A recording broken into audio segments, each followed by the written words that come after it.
Good morning, students. Next topic is process of accounting. Last जो हमने किया था उसमें meaning of accounting, need of accounting, book keeping और बुक कीपिंग की need. Next is process of accounting की जो अकाउंटिंग होती है उसका प्रोसेस कैसे रहता है। तो इसके 8 स्टेप्स गिवन है आपको। First is identifying the business transactions and events.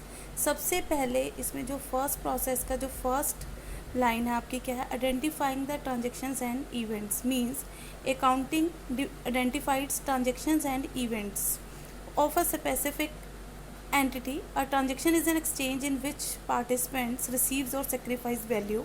An event is a happening or consequence to an entity. Means जो आइडेंटिफाई करना है अपने ट्रांजेक्शन्स को और इवेंट को। ट्रांजेक्शन्स तो क्या है, या तो कोई पार्टिसिपेंट रिसीव कर रहा है या अपना सेक्रीफाइस कर रहा है, वो उसकी क्या है, ट्रांजेक्शन है।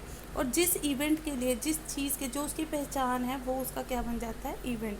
तो सबसे पहले आपने ट्रांजेक्शन्स को देखना और किसको देखना है, इवेंट्स को। Second is measuring the identified transactions and events. अब उनको मेजर्स करना, accounting measures the transaction and event in terms of a common measurement unit like that is the ruling currency of a country. In India these transaction and event are measured in rupees before recording them. यानी कि उनको measure करना कि अगर मान लीजिए transaction किसकी term में, आपकी करेंसी में है, तो आपने देखना कि इंडिया की जो करेंसी है वो किस में लिखी जाएगी, रुपीज़ में। Next is recording. This is the basic function of accounting. जो बेसिक फंक्शन है अकाउंटिंग का वो यही है कि अकाउंटिंग का काम क्या है, रिकॉर्ड करना। जो ट्रांजेक्शन्स हैं हुई हैं उनको क्या कर लेना आपने, रिकॉर्ड करना। किस में रिकॉर्ड करना, subsidiary books, journal, ledger, cash book, इन सब में आप इसको क्या करेंगे, रिकॉर्ड करेंगे। देन उसके बाद आता है आपका क्लासीफाइंग। अब उस डाटा को समझने के लिए क्लासीफाई कर लेना जिससे वो चीज़ हमें ईजिली समझ आए। सबसे पहले आपने उसको ट्रांजेक्शन्स को रिकॉर्ड कर लिया, जर्नल बन गया। अब उसके बाद इसको क्लासीफाई करना कि ये पर्टिकुलर इस चीज़ के लिए, तो उसके लिए हम क्या बना देते हैं, laser. Classification is concern with the systematic analysis, क्योंकि जो सिस्टमेटिक एनालिसिस है किसी भी अकाउंटिंग का, वो क्लासिफिकेशन के थ्रू ही हम समझ सकते हैं, और उसके लिए कौन सी बुक्स हम बनाते हैं, लेज़र। Next is summarising. अब जो आपने पहले ट्रांजेक्शन्स कर दी, उसके बाद लेज़र बना दिया, क्लासिफिकेशन कर दी, अब उसकी क्या करनी, समराइजिंग करनी, समराइज़ करना उनको, ट्रायल बैलेंस बनाकर, स्टेटमेंट बनाकर एंड बैलेंस शीट बनाकर। फिर एनालाइज करना कि जो आपने बनाया, it is concern with the establishment और relationship between the various items और groups of item taken from income statement और बैलेंस शीट और बोथ। यानी कि जो भी आप उससे क्या आइडेंटिफाई कर सकते हो, अपने एंटरप्राइज की स्ट्रेंथ, वीकनेस। जब एनालाइज करते हो किसी भी, क्या पर्पस रहता है, यही पर्पस होता है ना कि जिससे हमें फाइनेंशियल स्ट्रेंथ पता चले और वीकनेस पता चले किसकी, एंटरप्राइज की।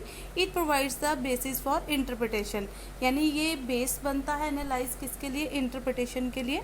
इंटरप्रिटेशन क्या होती है, it is concern with the explaining the meaning and significance of the relationship so beautifully established by the analysis. Nowadays the first 6 functions are performed by electronic data device and the accountant has to concentrate mainly on the interpretation aspect of the accounting. यानी कि जो पहले के 6 point हैं वो आजकल manually नहीं होते, वो कैसे हो जाते हैं आपके, इसमें गिवन है कि ये सब आपके कैसे हो जाते हैं, डाटा खुद ही हो जाएगा इसमें इलेक्ट्रॉनिक वे से। और जो 7th इंटरप्रेटिंग है वो किसके हाथ में रहता है, अकाउंटेंट के हाथ में, और उसका जो मेन स्ट्रेस रहता है वो इसी स्टेप पे रहता है। The accountant should explain not only what has happened but also why it is happened, what is likely to happen under specified conditions. उसको हर कुछ एक्सप्लेन करना होता है कि क्यों हैपन हुआ, कैसे हुआ, और what is likely to happen under specified conditions में ये कैसे हुआ। And the last one is the process का जो लास्ट पॉइंट है, दैट इज़ क्या है, communicating the accounting information after being meaningfully analysed and interpreted has to be communicated in proper form and manner to the proper person. अब उसके बाद उसको communicate करना प्रॉपर पर्सन को, जो प्रॉपर उसके यूज़र्स हैं उनको अच्छे से कम्युनिकेट करना कि भी आपकी जो अकाउंटिंग इन्फॉर्मेशन है वो क्या है। और ये सारे प्रोसेस के जो आपको मैंने प्रोसेस बताया, इस सबको आप इसको क्या करते हैं, अच्छे से स्टेप्स को फॉलो करके कहीं पे भी अकाउंटिंग कर सकते हैं। क्लियर, ये था आपका पॉइंट किस चीज़ का, process of accounting. Next is क्या एडवांटेजेस हैं अकाउंटिंग की, उसी मैंने आपको ऑब्जेक्टिव कराए, करेक्टरिस्टिक्स भी बताए, तो ऑटोमेटिकली इसके एडवांटेजेस निकल के आएंगे। अकाउंटिंग के क्या एडवांटेजेस होते हैं आपके, replacement of memory. First is क्या है, पहले कहते हैं कि एडवांटेज क्यों है, a good system of accounting is the store house of valuable information. अगर एक अकाउंटिंग का एक किसी एंटरप्राइज में एक अच्छा मतलब सिस्टम है तो वो उसका एक स्टोर हाउस बन जाता है, किसके लिए, वैल्यूएबल इन्फॉर्मेशन के लिए। तो first advantage is replacement of memory. Human memory has a limited capacity, but accounting की हेल्प से ये किस चीज़ की, रिप्लेसमेंट की मेमोरी की, और हम बहुत ज़्यादा जो हमारे इंपॉर्टेंट ट्रांजेक्शन्स होती है उनको आप रिकॉर्ड करके इसमें रख लेते हैं। हेल्पफुल इन टैक्स असेसमेंट, अब जो the business is required to pay income tax like excise duty to government, the fixation of tax liability is done on basis of accounting books। अगर ये अकाउंट की बुक्स बनी होती हैं तो tax assessment में भी इजी हो जाता है। प्रिवेंट फ्रॉड्स कम हो गए, because the maintenance of proper account books prevent irregularities, miss appropriations, frauds. वो क्या कहते हैं कि जब एक जगह पे प्रॉपर अकाउंटिंग नहीं होती तो वहाँ पे किस चीज़ के चांसेस होते हैं, फ्रॉड्स के, डिसऑनेस्ट हो सकता है पर्सन खुद, है ना। तो इसलिए उन सब चीज़ों को भी इसने क्या किया, रोका है। Next is business valuation. In running business is to be sold or purchased, it is essential to ascertain the value of business. Accounting helps to calculation the amount. जो भी इसकी अमाउंट होती है, this amount उसकी कौन help करता है, accounting.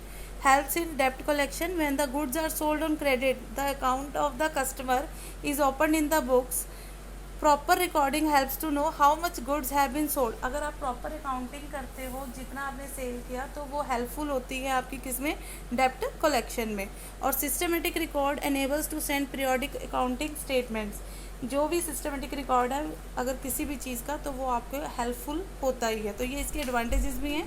Helpful in planning, ये किस चीज़ में हेल्पफुल होता है, प्लानिंग में भी हेल्पफुल है कि अगर आपने फ्यूचर के लिए कोई प्लानिंग करनी है तो आप अपनी बुक्स में देख लेते हैं कि फ्यूचर टारगेट जो भी है, what will be the plan for the production, purchase of goods, sale, marketing of goods, advertisement, all these has to be planned in a systematic manner. Without adequate accounting data it is not possible to make effective planning. अगर आपके पास ये सब चीज़ें properly नहीं है, books of accounts नहीं है, तो आप एक प्रॉपरली अकाउंटिंग नहीं कर सकते।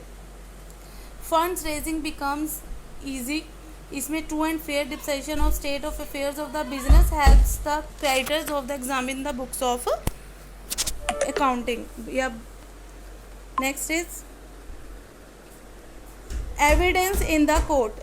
अब ये जो आपकी अकाउंटिंग जो बुक्स होती हैं, अकाउंट्स की जो बुक्स होती हैं, ये एक एविडेंस के रूप में भी आप यूज़ कर सकते हो। कोर्ट में यदि कोई केस वेस होता है तो उसके लिए ये किस चीज़ के रूप में यूज़ होती हैं, प्रूफ के रूप में, एविडेंस के रूप में। नेक्स्ट इज कंपैरिजन, इसमें इजी है, जब आप डिफरेंट टाइप की बुक्स इसमें बनाते हैं तो इससे आप क्या बना कर सकते हैं, comparison. The results disclose by the financial books may be compared with the results of another businesses. हम एक बिजनेस का दूसरे बिजनेस के साथ क्या कर सकते हैं, कंपैरिजन भी कर सकते हैं। And the most important is ascertainment of profit and loss of the business. इसकी वजह से हम किसकी सर्टेनमेंट कर लेते हैं, profit and loss of the business. इससे हमें बिजनेस के प्रॉफिट एंड लॉस के बारे में भी पता चलता है।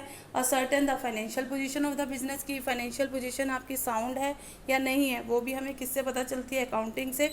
Helpful eight the time of insolvency, जब इंसॉल्वेंसी होती है, जब एक पर्सन इज कॉल्ड इंसॉल्वेंट हो जाता है, जब उसका सारा पैसा डूब जाता है, वो इंसॉल्वेंट हो गया, दिवालिया उसका निकल गया, तो वो अपनी एसेट्स को insufficient to pay the liability, अगर when his assets are insufficient to pay his liabilities at the time of insolvency, one has to give accounting information to the official receiver.